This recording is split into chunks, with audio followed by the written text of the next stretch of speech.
everyone to the Virtual Ball Boys podcast. My name is Chris, and I'm joined once again by my good friend, Matt. Okay, we're gonna start our a Reader's Digest, but it's not gonna be whatever it is that they do. Instead, we're gonna do a publication based on how easy it is to eat the books. Wow.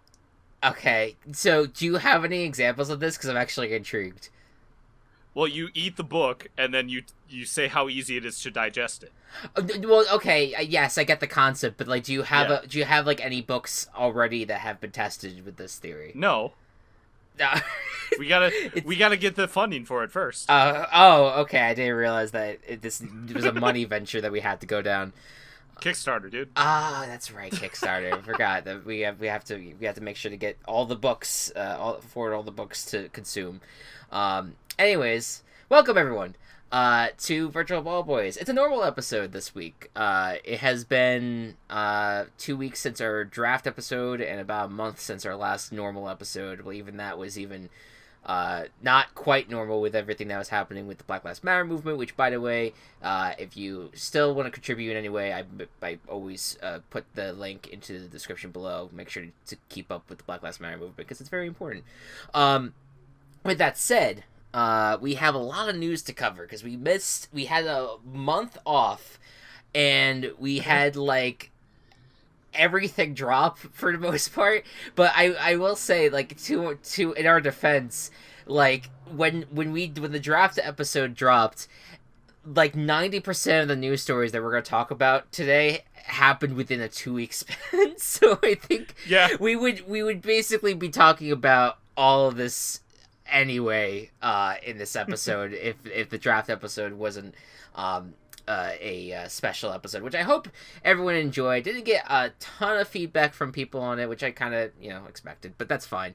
But I was very happy about how it came out, and again, thank you to everyone that made that possible. We're going to talk more VBBFL later on with our good friend Matt Walsh, who's going to talk to us about the game in which we're going to try to execute this league, and we may even get to starting to assign stats to players as well, but we'll see it. We haven't gotten that far yet. We do have a lot of news to cover, and I didn't even know what to have the top story be for this podcast. I'm gonna be quite honest, because there's so much. I think we should start with the one that I think will have the longer impact on things, and that is the news out of Washington.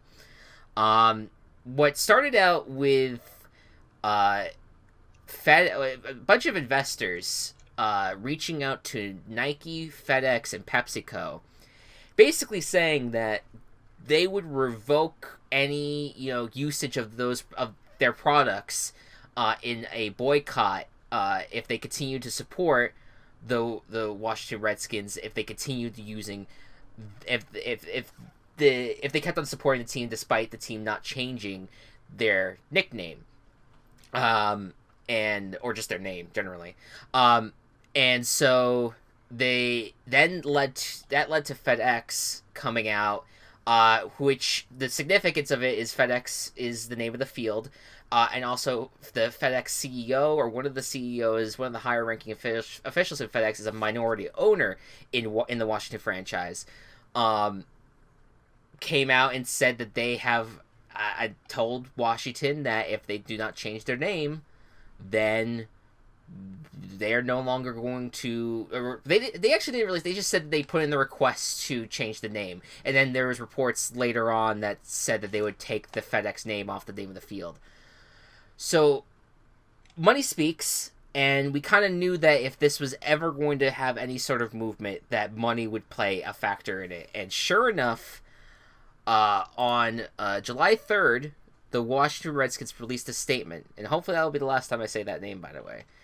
In light of recent events around our country and feedback from our community, Washington announced the team will undergo a thorough review of the team's name. This review formalizes the initial discussions the team has been having with the league in recent weeks. Dan Schneider, who is the owner of Washington, said this process allows the team to take into account not only the proud tradition and history of the franchise, but also input from our alumni, the organization sponsors the National Football League, and the local community it is proud to represent on and off the field. And Ron Rivera, the new head coach of Washington, also said that the issues is of personal importance to me, and I look forward to working closely with Dan Schneider to make sure we continue the mission of honoring and supporting Native American in our military. And further reporting said that this is all but definite to change. And a few days ago, Adam Schefter reported that it not only are they looking to change the name, they're looking to actually remove all Native American imagery with regards to Washington. A massive change for the NFL.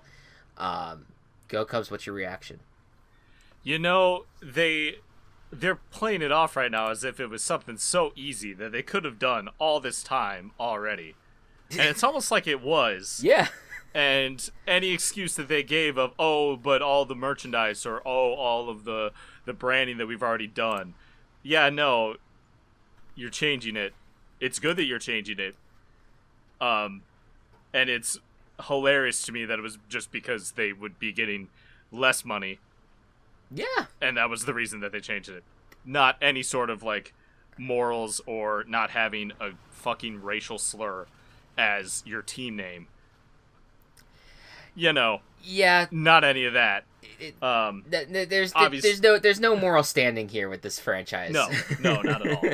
And there are a lot of instances in sports still of Native American team names that a lot of people try to argue or fight against, and including teams that I'm a fan of, the Chicago hockey team as an example, who are not changing their name because their stances were paying homage to a person, which I get a little bit more, but it's still iffy. It's still not great. Mm-hmm.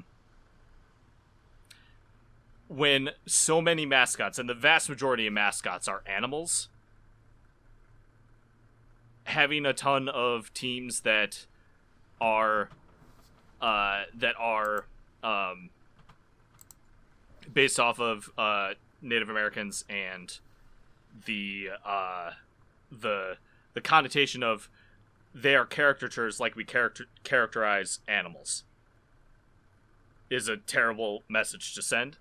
And I'm glad that there's change happening. And it should have happened sooner, but yeah, progress is progress. Yeah, I mean, it's hard. It's hard for me to really give credit to the franchise on this, because they have stood their ground on so many things, and Washington has a history of this stuff. I mean, you can look back into the '80s when this franchise was was the last. I'm pretty sure. I talked about this on Twitter. Was one of the last teams that was not refused to accept black people onto the rosters, to the point that the government actually had to step in and basically say, look, you either start signing black players, or we're going to take away your stadium. And I forgive me if those are not the exact details, but essentially the government threatened Washington with removing money from them. And it's, once again, it's like history repeating itself 30 years later. Now it took massive sponsors of this team to step up and say, look, we want to continue supporting the franchise, but we can't keep on doing it with the name that is currently there. And by the way, I should say, FedEx was not the only one. Nike and PepsiCo also came out afterwards. But, again, that's all because there's these group of investors. I mean, I have no idea who the hell these investors are, but it's all because they were the first ones to be like, hey, stop supporting this team as long as their name is like that, or we're not going to use your products anymore. So it's a lot. This whole thing also had the Cleveland Indians announce that they're looking into potentially looking into their name as well. So they retired their mascot, at least the logo of their mascot a couple years ago. Yeah. Yeah. This is. I mean, I wonder if this could be a start for other. I mean, I know you said the Chicago Blackhawks. They're staying pat, but I wonder if other teams might do it. And you also look at probably the most highest profile Native American mascot name right now that there is outside of Washington at the moment, with Chiefs. With the Chiefs, the Super Bowl winning Chiefs, which I'm surprised that wasn't more of a conversation during the Super Bowl, because there's every storyline comes out during that time. But I was expecting, especially with how much more progressive I think people have become, or at least outspoken about being progressive. People have become. I've been very involved in this conversation in general with a lot of people because, for those who don't know, I went to the University of Illinois. Mm-hmm. Very proud of it. Very glad to have went there. But used to have a Native American mascot, and it's still part of the sports tradition. It's not necessarily it's not in official branding. The university still owns the copyright to it, because if they didn't, then anyone could make it. Mm-hmm. So I that's a good thing, but it's still heavily debated on whether or not the chief, as is he's been named, shouldn't be allowed, and he shouldn't. He's been portrayed by a white man for almost their entire existence, and that's the thing, because it's like, if these were franchises or universities that were started by Native Americans, and they wanted to have their pride shown in these franchises or in these universities, and they had Native Americans come out in the Native American garb, and do these these like spiritual halftime or pregame ceremonies that some of these franchises do. That's fine, but it's the fact that it's white people. it's appropriation. Yeah, we don't need to do it. We should move past it. Yeah, and stop equating a culture of people on the same level that we treat animals or concepts like the gold rush. Like, I don't know. Yeah, it's definitely moving in that direction. Before we end off this conversation, what would you like to see the name be? Any ideas in your mind? I am personally a fan of the Pigskins.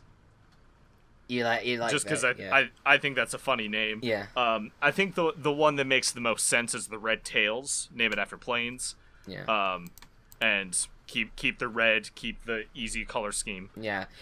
So the Red Tails, I'm glad you brought that up. The Red Tails was actually the one that Pigskins was the one that we kind of we didn't invent it, but we talked about it in the past, where it just kind of works with Pigskin being the football, and also the fact that like their most famous, one of the most famous aspects of the franchise was the fact that they had an offensive line known as the Hog Mollies or the Hogs.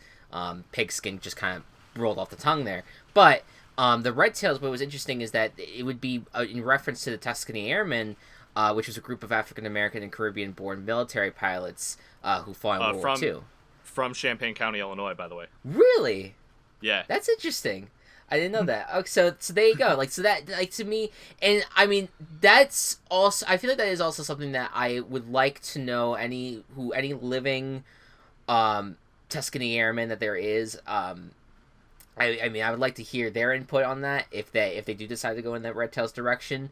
But if they're all good with it, then that would be very cool to see them go in that direction. So we'll see. I'm a sucker for the rebrand, man. I like a rebrand. Rebranding is cool, especially when it's done right. Yeah, and like this will be a fun thing to like shame the team for all the shit that it's done and continue to watch it be a horribly run franchise because it fucking sucks. I hate that team so much. But still, it's fun. Yeah. It's fun. Yeah, I'm like, if the Giants ever said that they were going to change their name, I know that there's going to be a ton of New York fans that are going to lose their minds. I'm be like, all right, cool rebrand. Like, I'm just down for the changes. It's fun when it happens. Anyways. What is this, hockey? Yeah. Oh my God. Yeah. There's some. I mean, we don't want to ignore the fact that there's gonna be a lot of people out there who are gonna be pissed off about the team name. But you know what? They don't matter. Yeah, but here's the thing. I don't care about. Yeah. Exactly. Yeah. Yeah. They're worthless. All right. The other big story, which I don't know how it could not be the lead, but this was a hard thing to choose between. Cam Newton, finally. It took many months, but he is finally on a team. And of course, I mean, this is just where it was going. It is the New England Patriots that signed Cam Newton to a 1-year deal that's basically looks like the veteran minimum, but is kind of incentive ladled, basically. So how he plays depends on how much money he gets. And he can hit free agency in 2021 after playing this year. What do you think of this move? It's expected. Yeah, I think that this is where everything was going. Obviously, the whole COVID stuff has prevented workouts and assessing injury, so that's why it's taking Newton so long to get signed. Mm-hmm. I think everyone knew that Jared Stidham wasn't going to be the future of the franchise.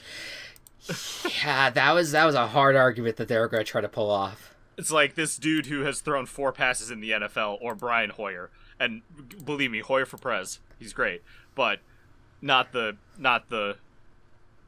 guy who you need to helm your team. Right. So Newton is a good fit. He'll do enough, and believe me, Cam Newton will be the starting quarterback of this team week 1. Yeah, that's the amazing thing. They're like, all right, yeah, so Cam Newton has been signed, and he will compete with Brian Hoyer and Jared Stidham for the job. I'm like, give me a break. It is a short competition. Cam Newton will, and if Cam Newton is not injured, he's going to be great. Yeah, well, that's the thing. Like, I think that's why people were reporting it the way that they were, because there is that possibility that he's not healthy, or that he, that if he has regressed in any way because of the injuries, that's maybe where the competition is. So he's still better than Stidham. It's hard for me to sit here and be like, there's no way Cam Newton is not going to be who he has been without the injuries. My least favorite thing is whenever quarterback news happens, and especially when this happened, Bears Twitter blew up. Oh, yeah. Yeah, well... and believe me, I've been saying since the middle of last season that I wanted Cam Newton to be on the Bears. I know, I'm sorry that you didn't get and that. I would have loved that, but yeah. But I'm also at the point of, hey, we got what we got. Let's just roll. This is what we got to roll with. There's no possible way that we will have a quarterback who plays as bad as Trubisky did last year. Trubisky played really bad last year. He's gonna be better, or Foles will play better than Trubisky did last year. I know this isn't the news topic, but no, it's okay. I would love to talk more about that in a few news stories from here. But sure. When it comes to Cam Newton, I think that has been well documented over this podcast, over, Pat, if anyone has watched our other, podcast video things that we did, you will know that we've had annoyances with the Patriots overall over the years. And I've been on record, though, as saying that I only really hate the Patriots, not because that they are like a direct enemy of New York teams. I'm not that attached to the New York teams to really feel like that, or just because I just hate the franchise as a whole. I just hated the fact that they were as successful as they were for so long, consistently, and it got boring to have them be as successful as they were, because it was just like, okay, let's just see this team crumble. And with I was a Patriots fan in high school too. Right. So with Brady going to the Buccaneers and Cam Newton going to the Patriots, the Patriots end up now being a team I kind of like. And when I look at this team right now, and I understand that we can really go at them for not having enough weapons around the quarterback. And I understand that this defense was great in the beginning of the year, but the minute they started facing real quarterbacks, it started to fall apart. But I still look at that defense, and I think that it has some really great players on it. I think the secondary is filled with great players. I think the front seven, not as many big names, but they play really well.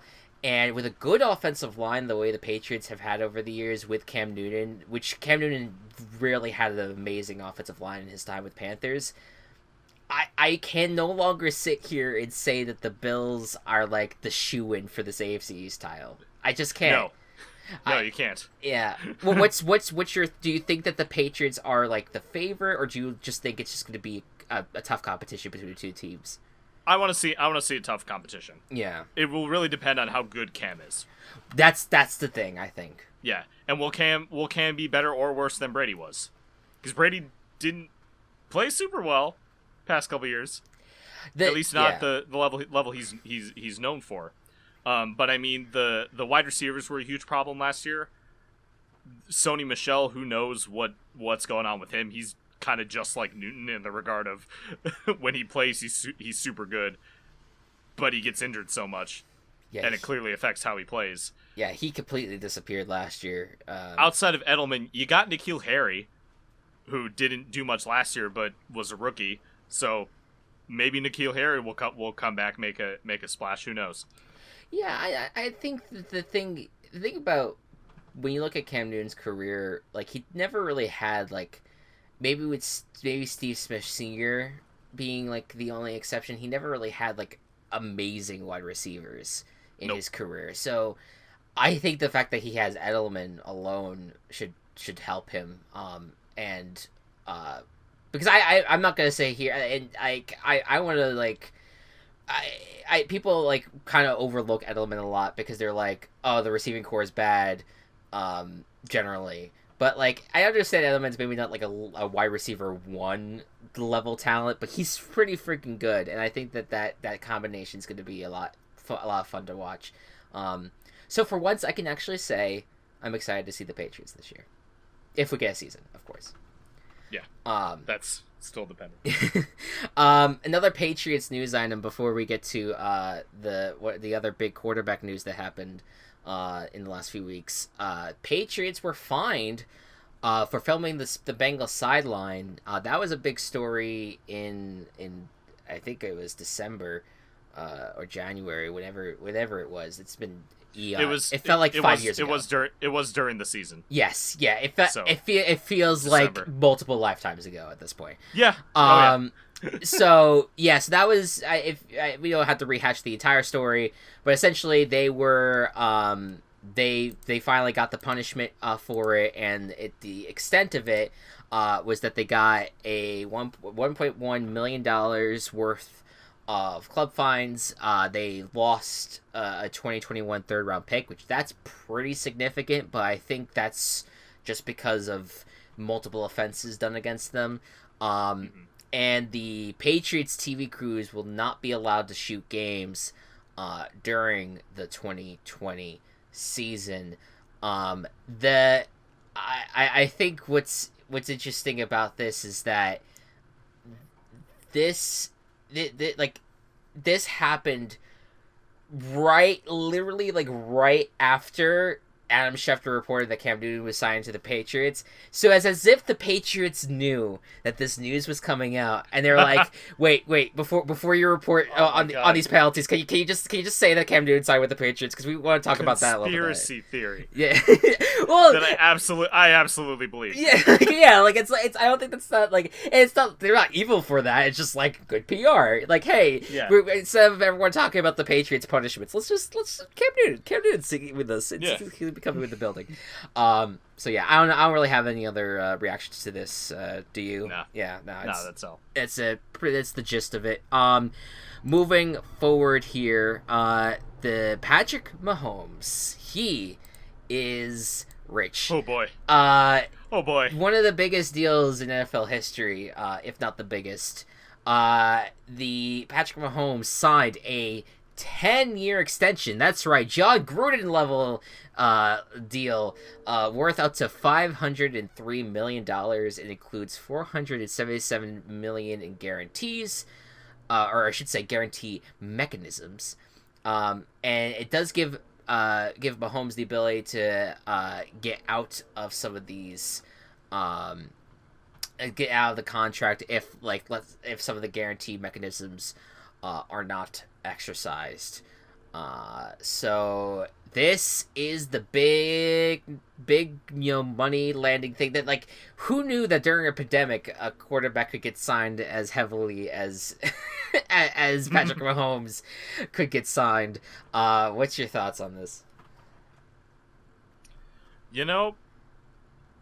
It's totally expected, and this is the quarterback that you give that to. The face of the franchise, who is going to be there for a long time. And it will be worth it. Mm-hmm. And they managed to, like, actually still be okay in terms of a cap perspective, which is commendable that they were able to figure that out. But I mean, the guy just won you a Super Bowl. He is the best player that you have ever had in your history. Mm-hmm. Maybe the history of the NFL. Who knows? He's still young. But yeah, just locking him up for a long time is a good deal.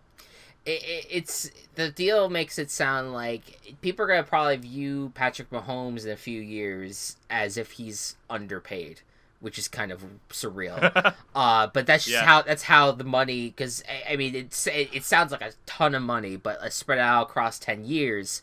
10 years, that's a that kind of makes the money total look a lot less. But that not only keeps him around for a long time with Andy Reid, but it allows the Chiefs, like you said, to kind of be able to be flexible in terms of providing Mahomes with a team that can compete. Something in me just feels like this Kansas City Chiefs are not going to be very likable after a few years, because they're gonna. You think they're gonna be the next New England? There's a part of me that feels like that. Although, like, so Andy Reid and Pat Mahomes are not as unlikable as Tom Brady and Bill Belichick are. You are very correct on that front. That's something. Like, Mahomes, at least I hope not, isn't going to get the ego that Brady has. I don't know about that, because I remember there was something that Patrick Mahomes said. I forget what the context was or even what the exact quote was, but that he came across at one point as just being kind of a little cocky, and I was just like, oh, that might grow old. that might grow a little old. But you can't hate Andy Reid. Andy Reid is just, he's such a lovable guy.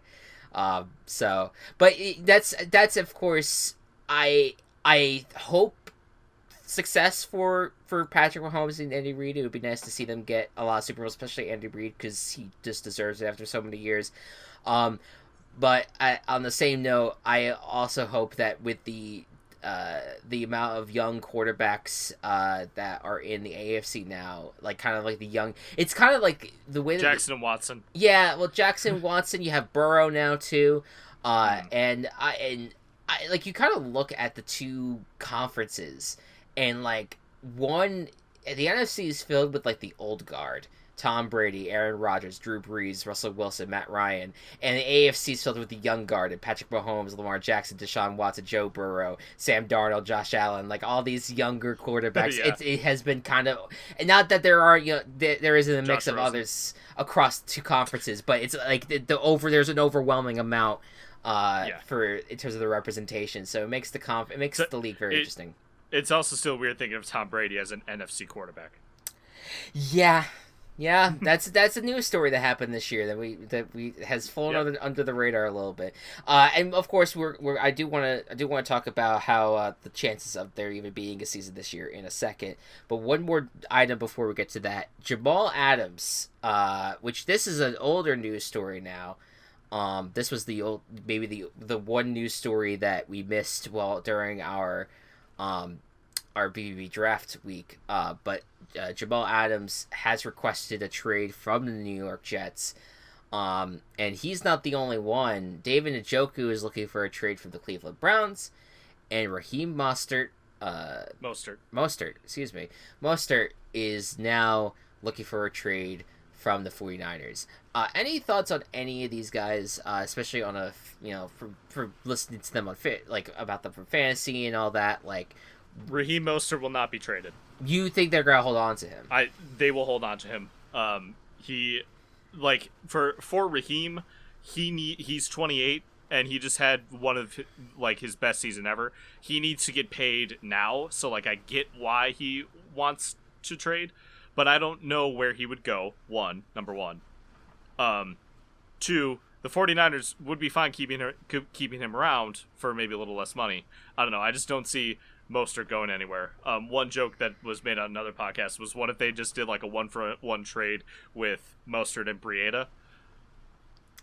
Yeah. Just like, hey, go to the Dolphins instead. We'll take Breida back. Yeah. Like I think that was part of the reason why they traded Breida, because they were like, all right, we have like a plethora of running backs. Let's keep our two best ones. Yeah. So. Yeah, I don't know what's gonna happen with Monster. I feel like Adams is gonna get dealt. I don't know. I think that I know that Jets have all the cards in this situation, but there's just something about the Jamal Adams just has a big personality. Who I just feel like he's gonna force his way out.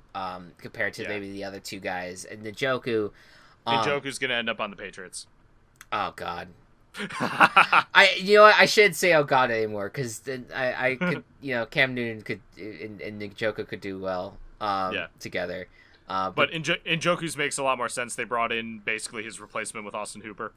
Definitely. No, but I wouldn't be against seeing what the Browns do with a 2 tight end set.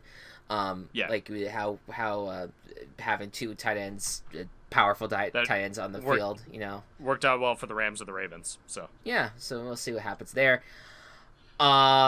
Speaking of the Ravens, dude, real quick, yes. Mark Andrews this year is going to be like fucking amazing. Like, this is like, I don't do a ton of fantasy advice on this show.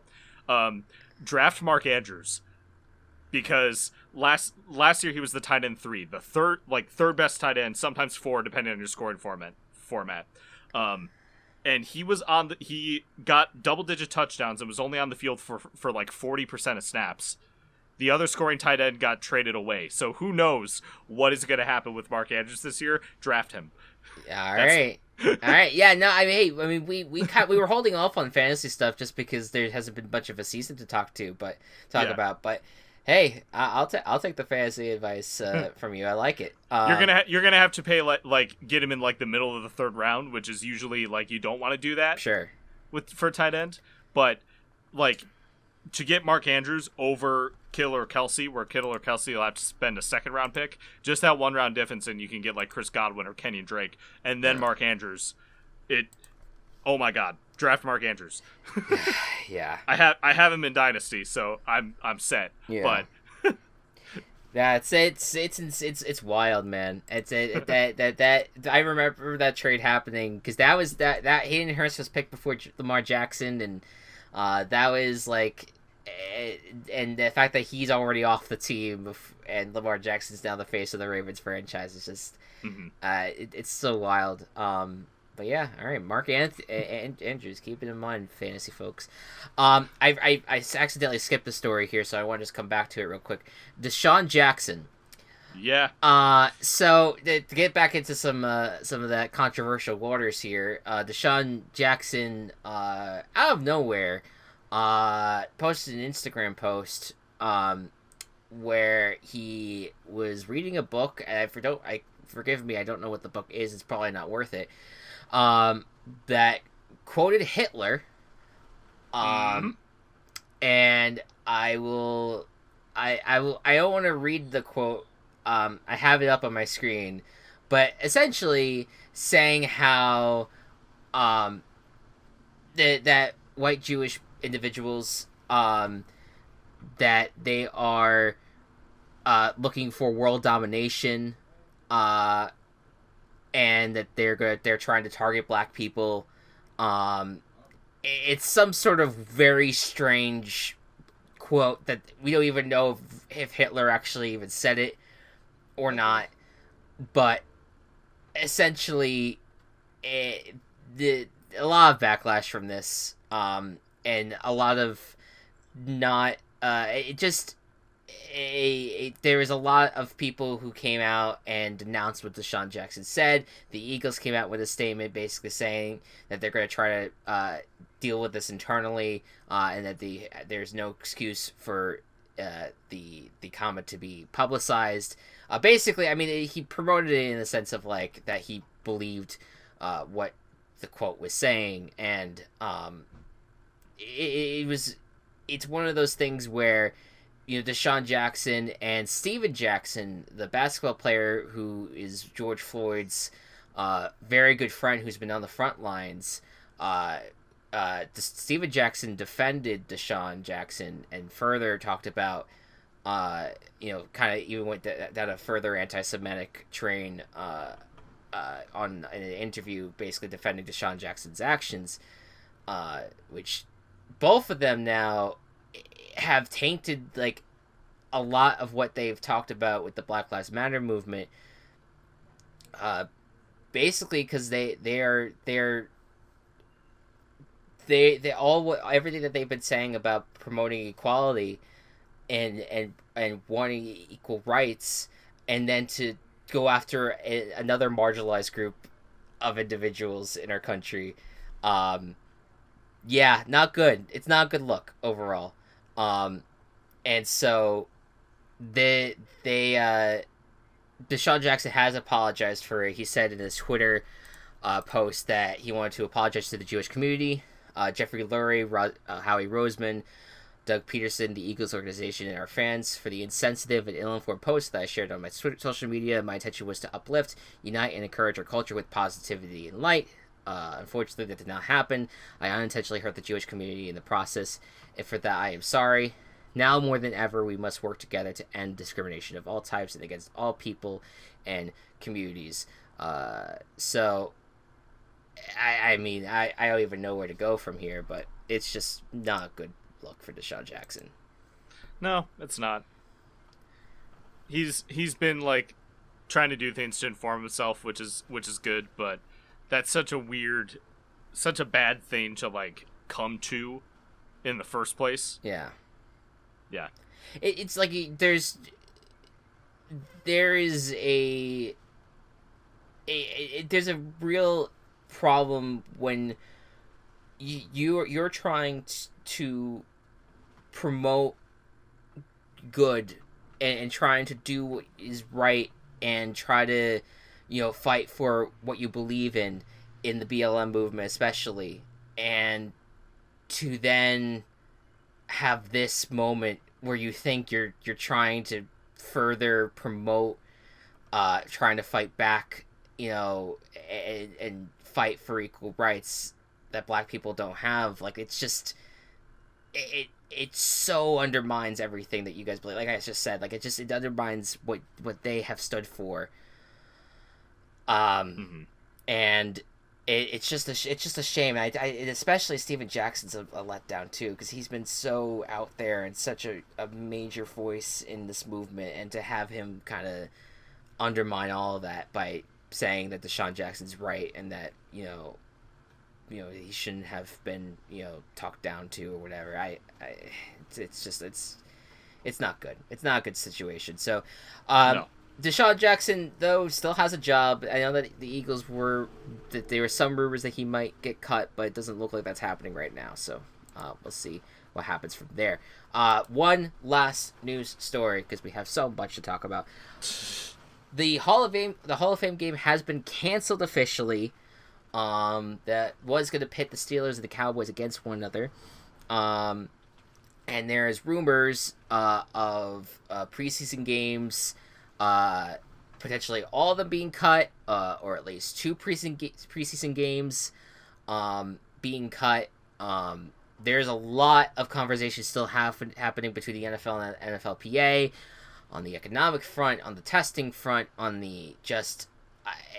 I mean, it's the basically the how the league is going to function from a game point of view has been figured out, but from every other point of view, there is no clear view inside of how it's gonna go, and you're already seeing like.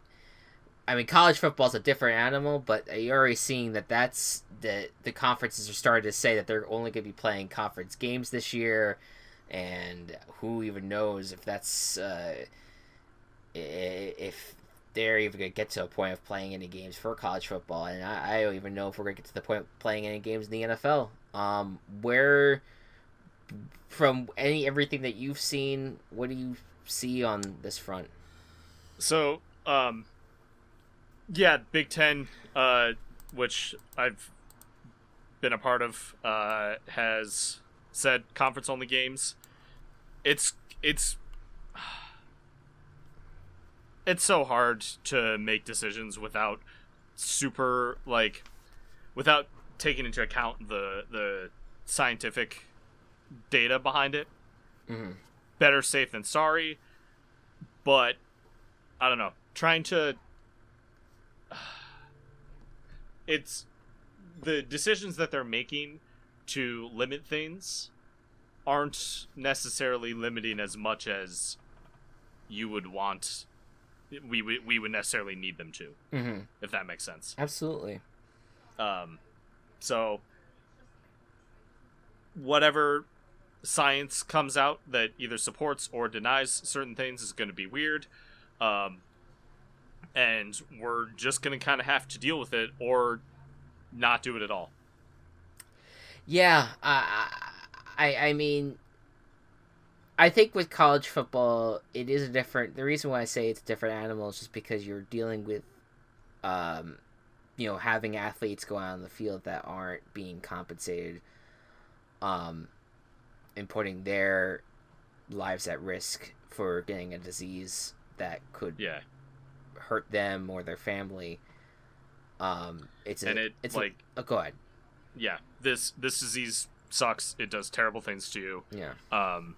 If you haven't heard of Nick Cordero recently, and not that celebrities necessarily get more attention than other people, but Nick Cordero is a Broadway actor, young, very physical, still got COVID, and unfortunately passed from it.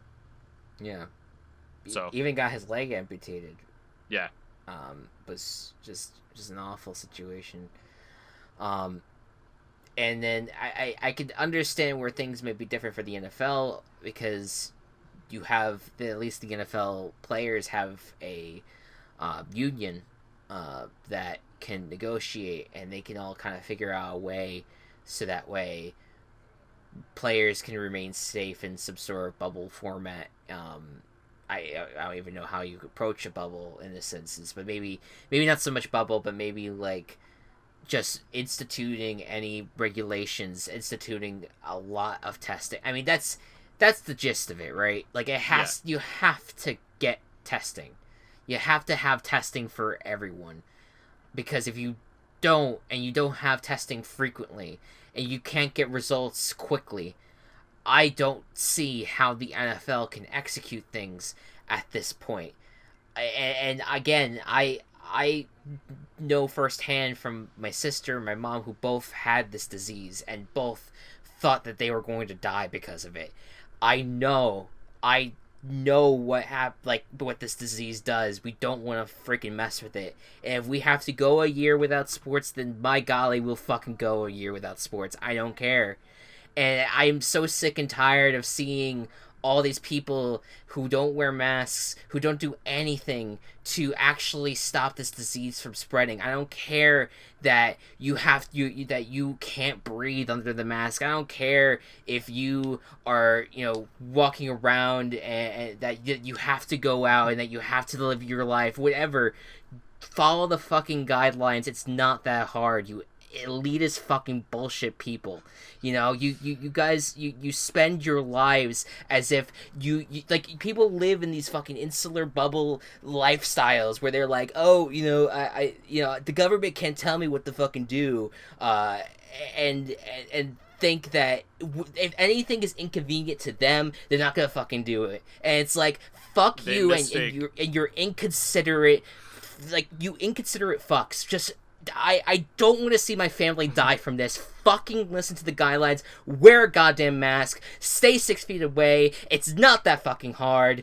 And if you lose football over this and you're upset, blame yourself. And I hope you don't sleep at night because of it. Anyways, we're gonna take a break. Yeah, so. Yeah, stay tuned. We're gonna have Matt Walsh join us. He's going to talk to us about the VBBFL and the way that we're going to execute games. We may even play an example game or two. Who knows? And just considering how late the podcast is, we'll probably not get to the team building necessarily in this episode, but no, we'll get there. Anyways, guys, see you after this break. These have been rough times for all of us. And one of the things that have helped me get through it is recording podcasts with my friends virtually. And we would not be able to distribute our podcast as widely as we've had the opportunity to without Anchor. And if you haven't heard about Anchor, you need to, especially if you want to get into the podcasting game. It's a free-to-use website and app that you could get started with to get your podcast going. They have a bunch of creation tools that allow you to record and edit your podcast both from your computer and also your phone, which is wild. And Anchor will actually distribute your podcast for you, so it can be heard on Spotify, Apple Podcasts, and many more. The list is kind of endless.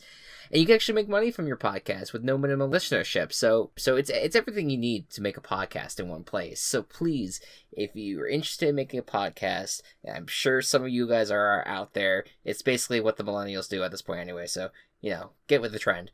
Download the free Anchor app or go to anchor.fm to get started.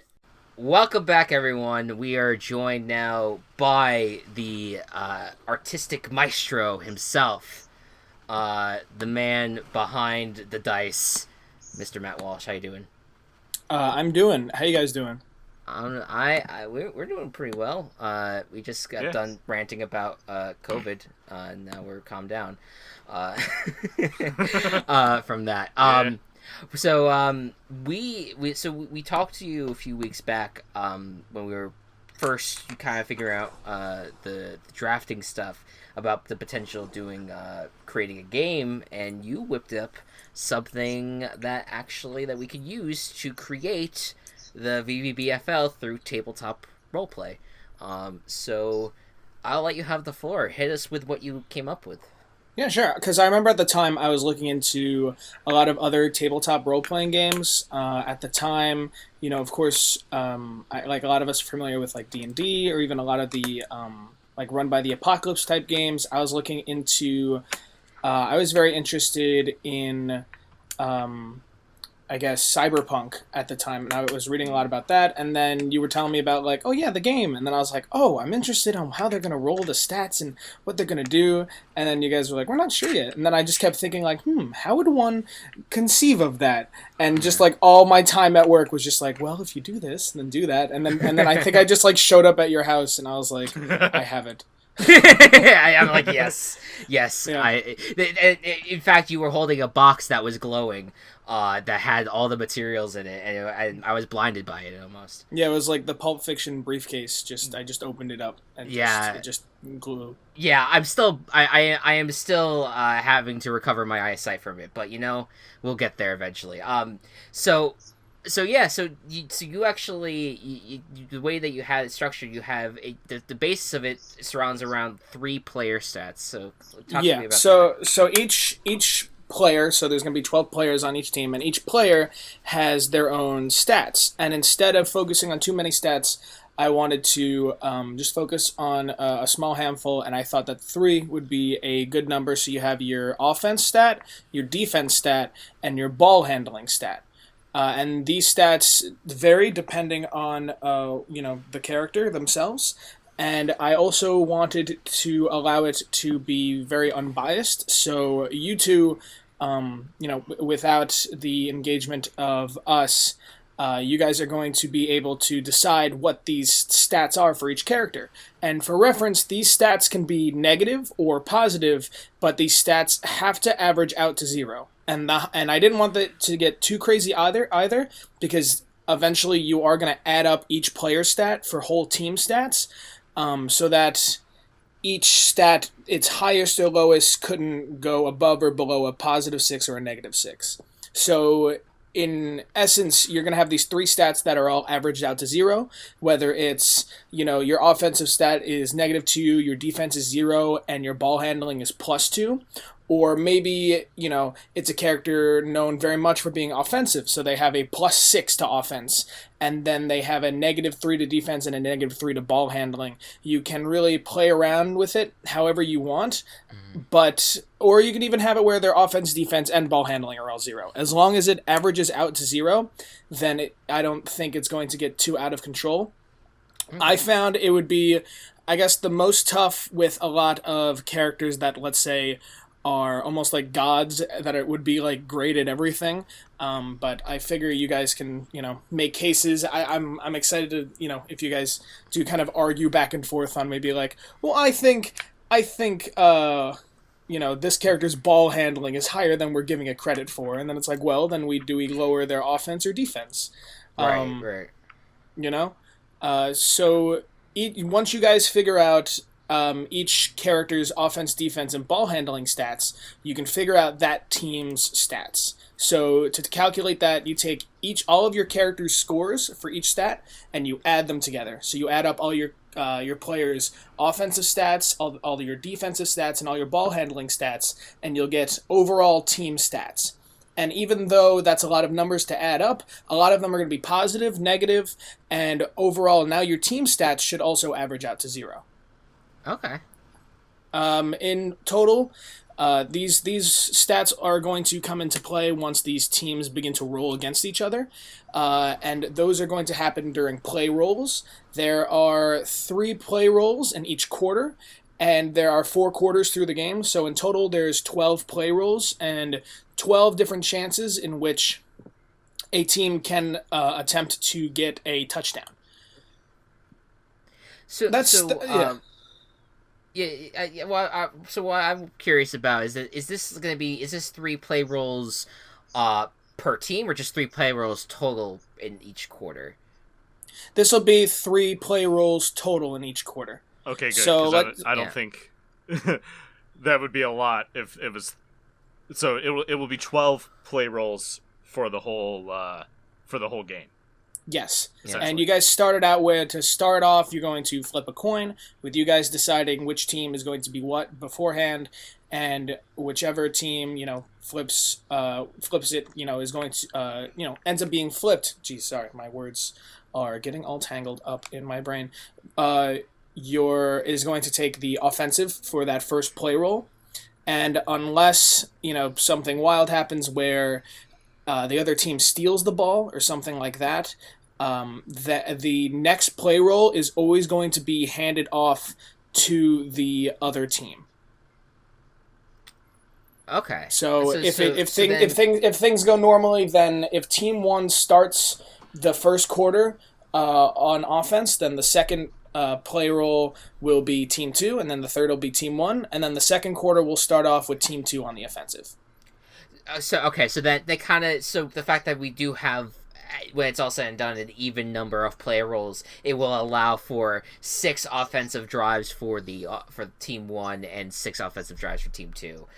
Yes. And so that way it's as equal across the board as possible, and it allows for there to be like ties at halftime or a blowout. It kind of allows us to kind of see that play out in real time as we play. Yep. I believe I also had rules too for. Well, actually, I don't think I had any overtime stuff, but I think overtime would be the same exact kind of rules. Maybe like 2 play rolls per overtime, almost. Like if if I just do 2 play rolls and then if it's still tied, do another overtime with 2 play rolls, and that kind of we're not tying. I don't want to tie. Yeah, well, that's what I mean. So that's why, like, if it does end up in a tie, that's why we would try to play out overtime as much as possible. You know what? I'm not too much of a football boy, man. What usually happens during an overtime? So overtime in the NFL, basically they just play another quarter, except it's shorter. If the first team that gets the ball scores a touchdown, it's over. If the first team scores a field goal, the other team has to get at least a field goal. If the first team doesn't score at all, the next score wins. Okay, so all the rules are right in place on how you guys would do that. Yeah. Yeah, although I will say I don't love the overtime rules where the overtime rules suck. Where even if one team, let's say like team 1 in this instance, scores a touchdown in this first play roll, I would not want to end the game right there. I'd want to give team 2 a chance to score something. If they don't score, then it's over.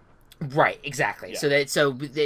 We could play it in the rules, in the context that we would give if we were to create NFL overtime rules, we'd give it so that way both teams get a chance to score in an overtime, and so that's kind of where I'm sitting on the issue, and that it sounds like you would agree with me, Go Cubs, that we would absolutely. That I think 2 play rolls kind of fits well into like the shortened overtime as well. So a lot of good context there for that. So. Could you go into more detail in terms of the actual play rolls and what would be happening for each one?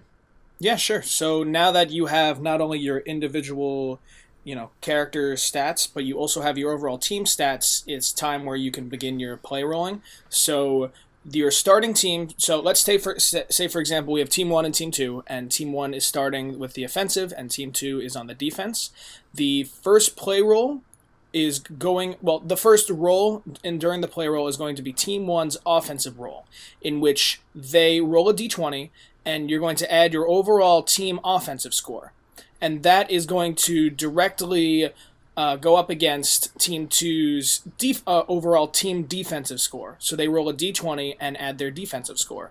And you compare each of those rolls.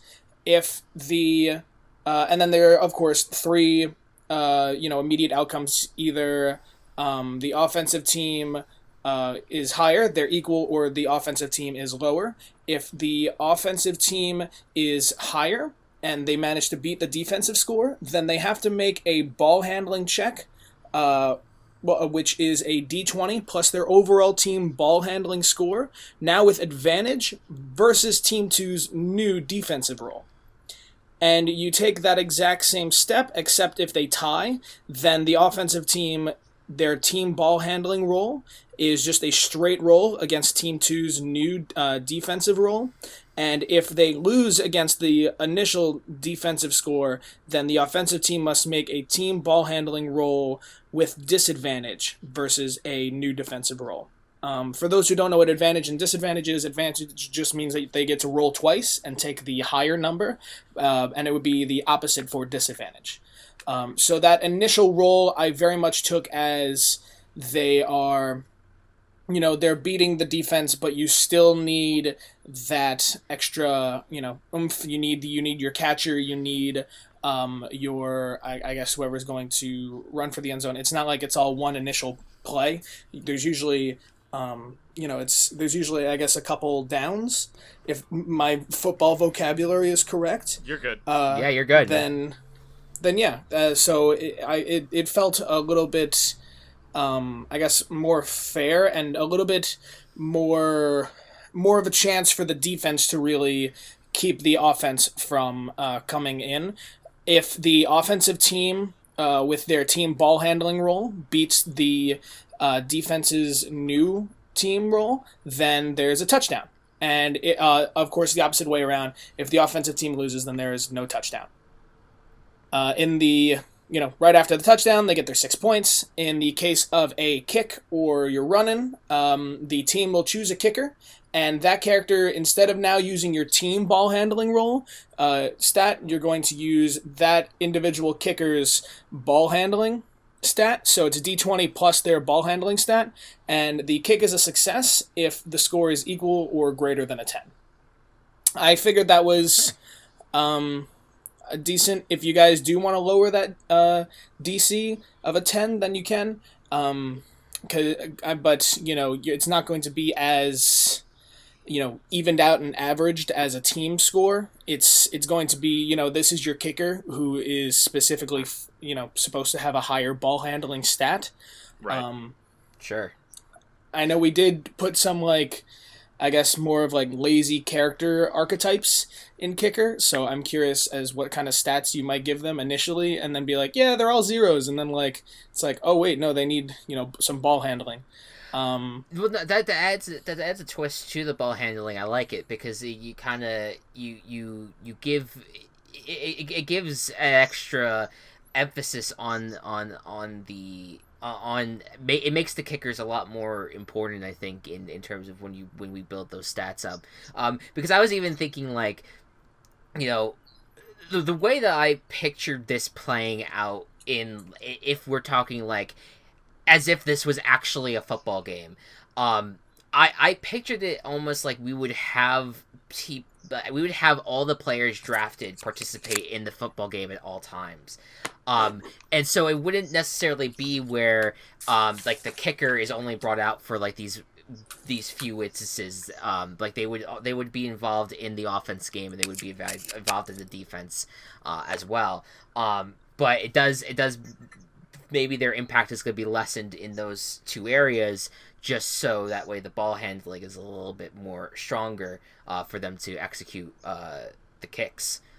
Which I'm totally fine with that. Their individual stat is still going to play into the overall team stat. Sure, but right. I wanted it just made more sense to me because for a kick or a free throw, anything like that, it comes down much more to the individual's skill. And while those are, especially a kick, tends to be a little bit more of a gimme, I didn't want it to be a challenge rating or a level that was too high to reach. No, yeah, I like it. I think 10 is perfect. DC 10 is the perfect level too. Yeah. Yeah, because if you roll a 2, no matter what, you're screwed. You don't get the kick. So it's 50-50 chance if they have +0 to ball handling, but most often than not they're going to have an additional stat to ball handling for your kicker, so it's going to make it a little easier. Definitely. As for if you were to go for a run-in instead, which I'm guessing would probably only come in if one team is really only down by a point, or however you guys want to play it. We would I guess make you guys that call as you guys are kind of going to be role playing while we casted our teams. You guys are going to kind of be role playing our coaches. From the sidelines. So for a run-in, you're going to have your offensive team make a team offensive check at disadvantage against the other team's defensive check. And if that's a success, if that's a success, if that's sex, then if it happens. Yeah. And then if that's a success, it's 2 points. I figured it's a lot harder to for the offense to move in the end zone, so they'd be at disadvantage. Yeah. Yeah, I love it. This is really good. The analog to actual football tracks super well. Yeah, I think overall, I love how you were able to kind of incorporate. You told me about this earlier. I forgot about the kicking element. I just love how you incorporated it. I think having ball handling be the center of that just makes so much more sense. Now, thank you. You have here because we have a document open that we're looking at that you made up for us. Talk to me about this optional rule that you wrote down. Yeah, I would absolutely love to implement this if you're okay with it. Okay. Just let the audience know.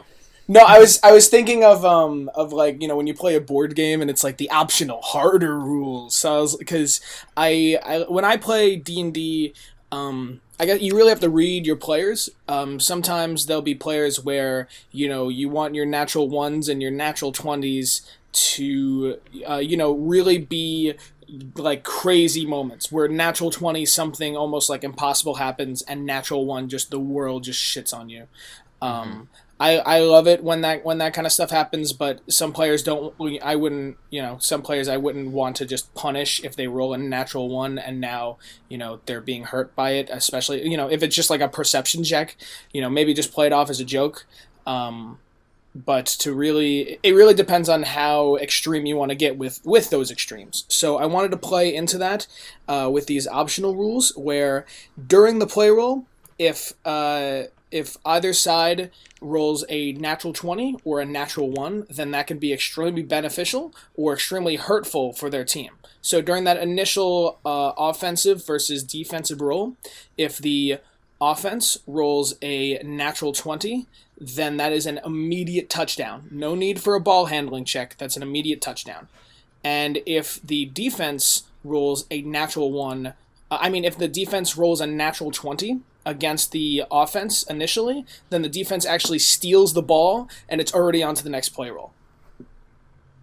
Of course, this is vice versa. So if the offense rolls a natural 1, the ball is stolen. And if the defense rolls a natural 1, then it's an immediate touchdown against them. Right. And then you could implement that too into the offensive team's ball handling check versus the defensive roll. But I feel like it hits a lot harder during the offensive team stat check versus the defensive team stat check, especially since that one's the initial roll and you can just get an immediate touchdown or an immediate loss right on those initial rolls. So you guys can play up those. If you roll a natural 20, that's an immediate touchdown. If you roll a natural 1, it's an immediate your ball's gone. You have no chance at all anymore. Right. And vice versa if it's the defensive team. So you guys can really play up those natural 20s and those natural 1s. And I also had an optional rule here at the end because I just had the idea that it was just so funny. And I think I was just reminded by like the memes of just like how like violent and how like quick, easily injured players can get. Absolutely. As the cheerleaders like woo. So if any team rolls 3 natural 1s over the course of their game, and you guys can play it up, I would play it as, even if, let's say, an offensive team has advantage on their roll and one of their rolls was a natural 1 but they're ignoring it, I would still count that in their like 3 natural 1s if they end up rolling them. Your team rolls 3 natural 1s. If that happens, then you have to choose a character from that team at random. So since there are 12 players, you guys can roll a d12 and assign 1 number to each character. And whatever number is rolled, that character is now injured and is out for the rest of their game. So now you look at your team stats and you remove that character's stats from your overall team stats. That can be good for some sections, that could be bad for some sections, because it's still all going to average out to 0, but it could be extremely helpful or extremely hurtful. Yeah. But I didn't want it to be too big of a punishment, so your character would end up right back in the next game, and it would take time for those 3 natural 1s to accumulate anyway. I doubt this would happen, but then another 3 natural 1s would end up with another character, off the field. Other than that, I'm excited. That's really all the rules. 3 play rolls per quarter, 4 quarters, and the game is over. But other than that, I'm really excited to see how you guys, because I do not know how you guys are going to be broadcasting this, whether it's going to be like a recap or like kind of like live commentary as the game happens, and we're going to get like some improvised kind of stuff. As we watch, like, I don't know, like Mario, like, barrel down through everybody, or however you guys want to describe the characters. I have a lot of ideas because the thing is, it's a little hard right now to see what the fall is going to be like, because our podcast as a whole is we now have this as probably our main segment now, but we are very heavy on NFL stuff and reliant on the picking games and talking about the news that's happening in the NFL, and we're very heavy on that. And if that's the case, and if there is a season this year for the NFL, it's going to be hard. I mean, we could maybe, like, if we wanted to, like, give each thing its due and give each segment like a good amount of time, we'd split it into 2 separate podcasts. Say it would still be Virtual Ball Boys for both, but it'd just be like 2 episodes instead of the usual 1, which would be a lot. I understand. But maybe you guys could do. Well, then again, I don't know. Actually, thinking now, interrupting myself. I don't know how often, once the season starts, how often games are going to be going. But I was going to say you could do like every other week is NFL or. If the season's going on, we have to do NFL every week. Right. Or so, and then maybe you leave the second half to like, well, let's do a recap of what happened in the video game Virtual Ball Boys Football League. Yeah, there's a lot of planning we can do and a lot of talking we can do off. Recording. Like it's all something that we could all kind of work out over time. It is something though that, like, I do want to showcase the process of doing this and how we execute the games. So that's just something that we'll work together on, and we'll kind of figure it out as time goes on. Now, did we want to try to do some examples of this before we ended off the podcast? Sure. Today? I have 3 characters for you guys that no one has picked. So I will leave you to it. And I will not add into this discussion. I will just supply you with your character. To start off, you guys had placed. I took most of them from the board. Okay. We have here a wide receiver, known as Waluigi. So if you guys could discuss what Waluigi's stats might be in terms of offense, defense, and ball handling. Okay. Wow. So I feel within the context of wide receiver. Okay. Yeah. So I feel like defenses would be low. Yes, I'll agree with that. We can do negative of some kind. And offense, I feel like offense would be high, but also ball handling would be on the higher end as well. We could do something where it's like maybe like we could do like a +3 for offense. I'm just throwing this out there. +3 for offense. Maybe like a +1 for ball handling, or and then maybe like a -4 for defense. That makes sense. I don't want to like the hard thing with this is gonna be balancing out characters and trying not to strong arm one side too much, because we don't want to leave the other side of the ball out to dry necessarily. No, of course. Yeah.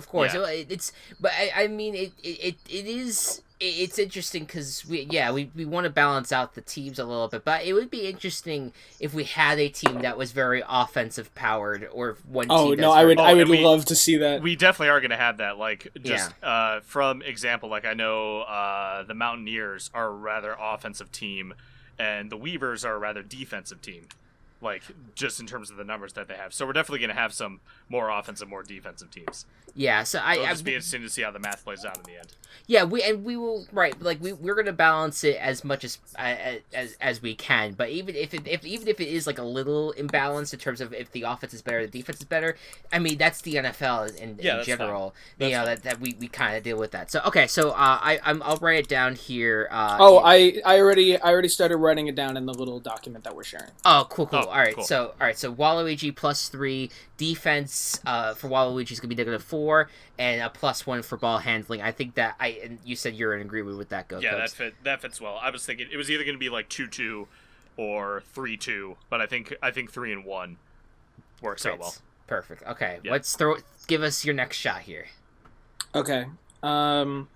We have, this one is a quarterback.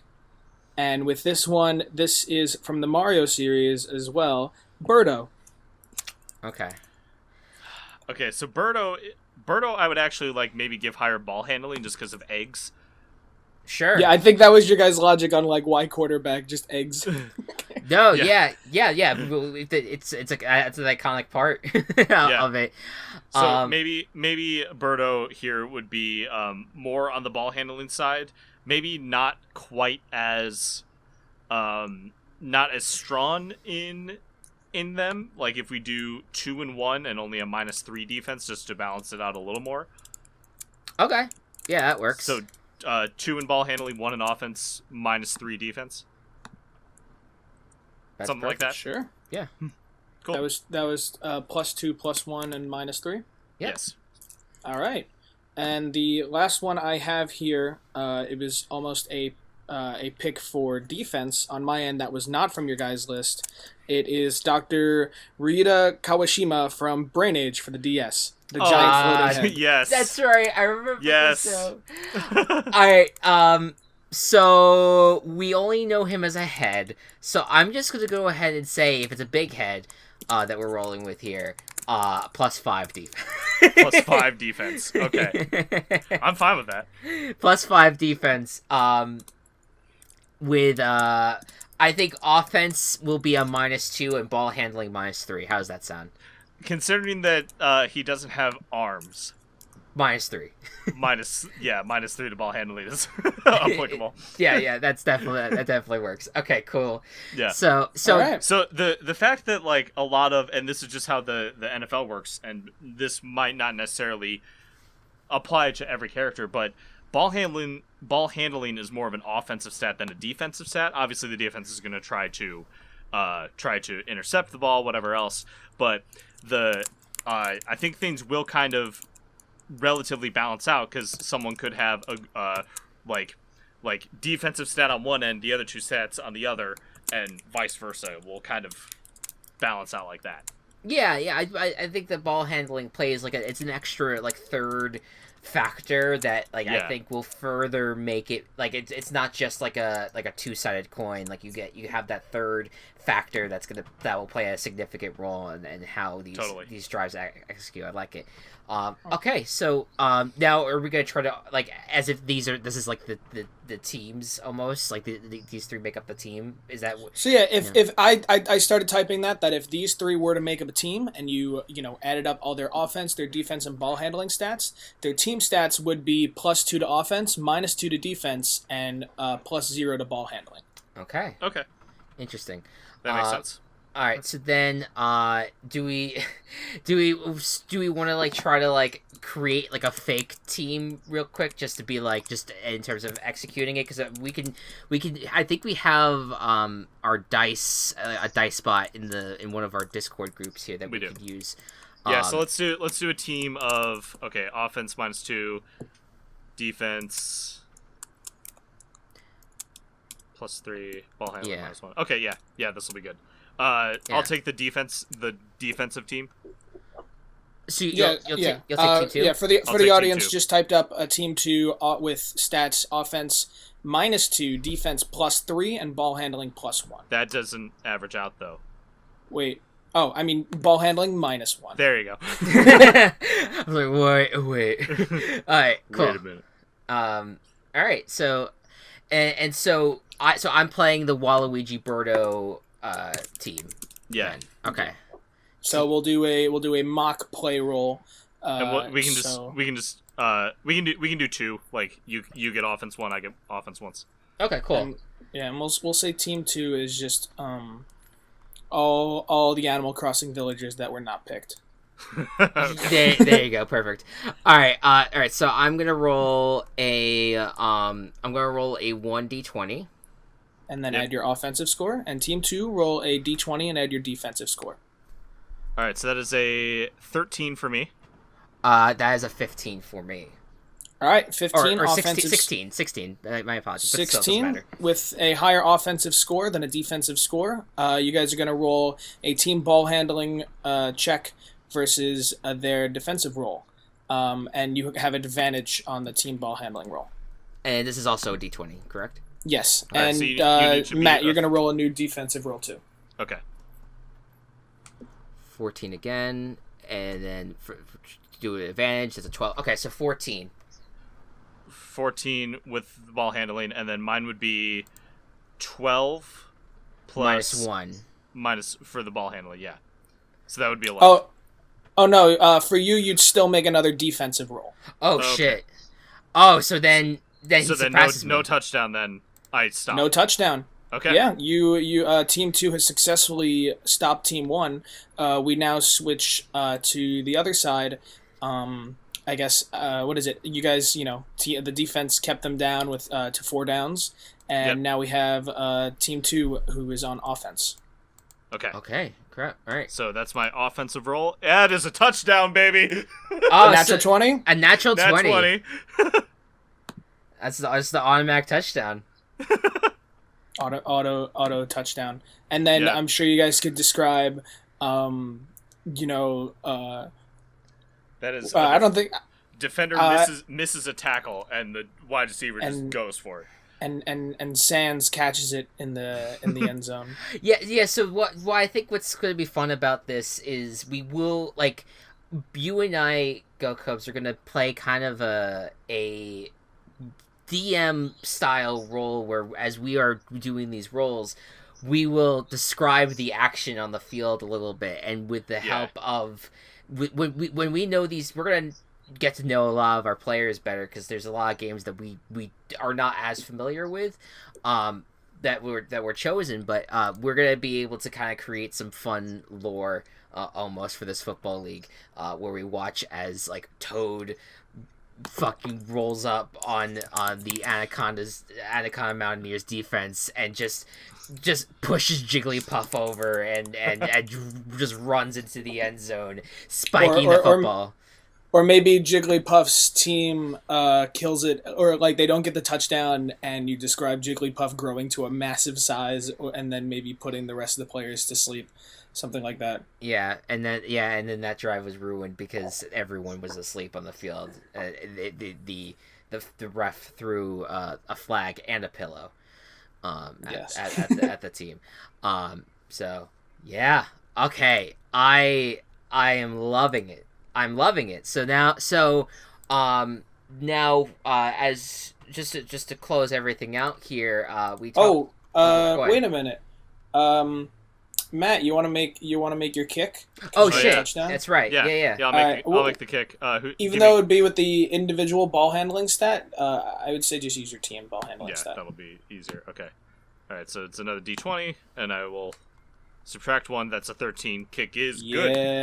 Yeah, it's good. All right, 7-0. I did the kick is good motion. Yeah, you can't see it. the 7-0 team that we do not know who makes up this team. I told you, it's KK all Slider. Sans KK Slider and Luigi. Yeah. Luigi. Okay. Yeah. Sans put it through the upright. Dot. Yeah, that was the sound effect that ended up. Oh man, they score a touchdown. They do the touchdown music, and then it plays Megalovania as Slans walks onto the field to kick the extra point. Perfect. Oh man, that's awesome. I also Sands is definitely one where all his stats would just be +0. Oh yeah. Oh yeah. That fits the personality a lot, right there. So yeah, we're gonna be moving to a weekly format from here on out, because we're gonna start building these teams, and so I think next week what we'll start with, we'll go in alphabetical order per conference. So we're gonna start with the East Chicago Blacksmiths next week. We're gonna break down that team and all of the stats that they have. And we're going to start assigning things, and it is going to be good. And we might, who knows, maybe we will have time for a second team to make up for the fact that we didn't get to do one this week. So we'll see what happens.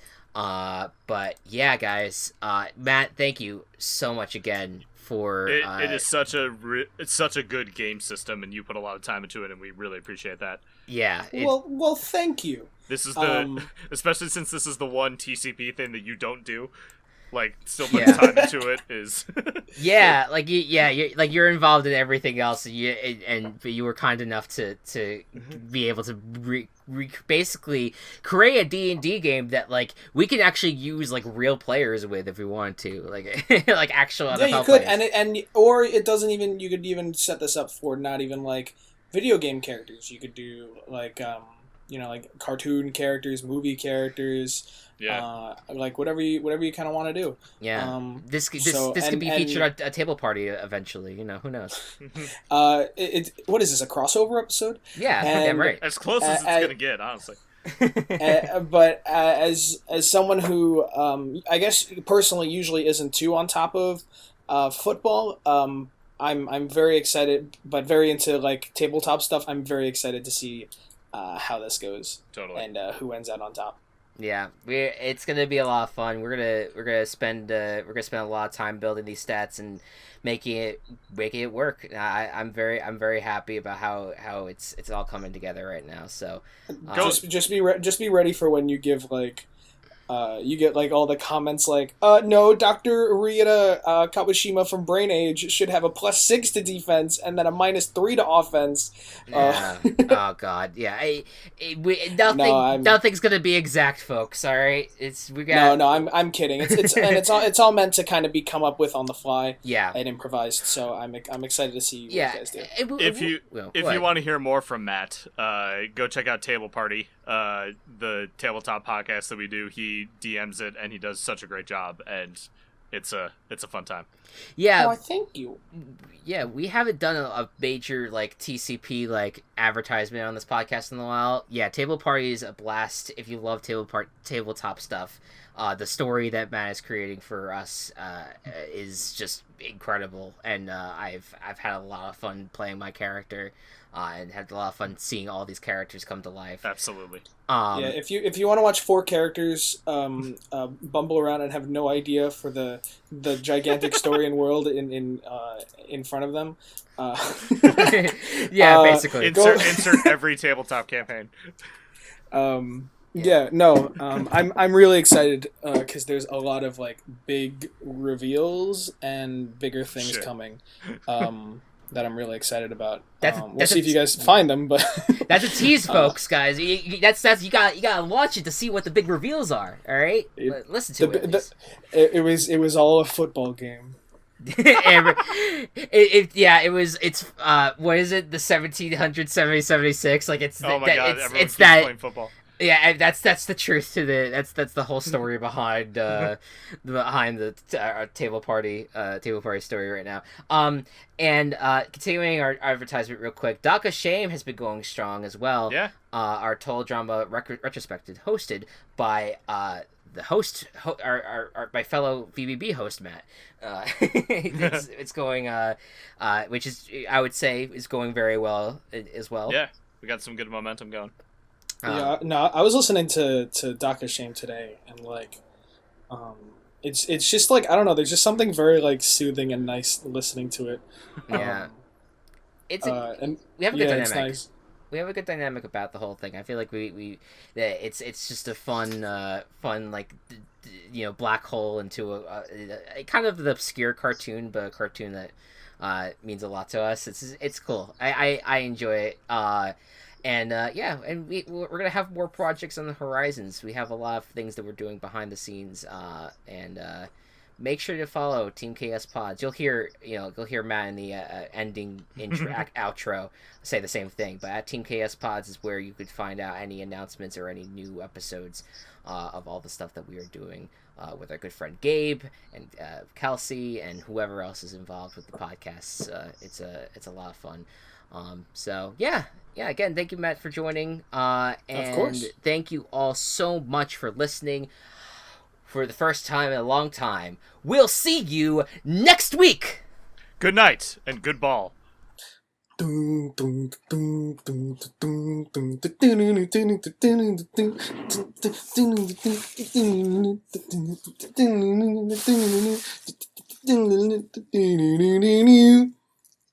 Sorry, I'm a big fan of your guys' work. This is really exciting.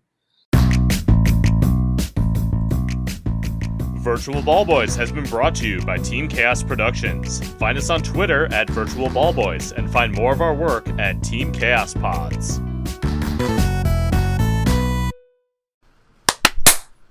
That was better. Mommy. All right. All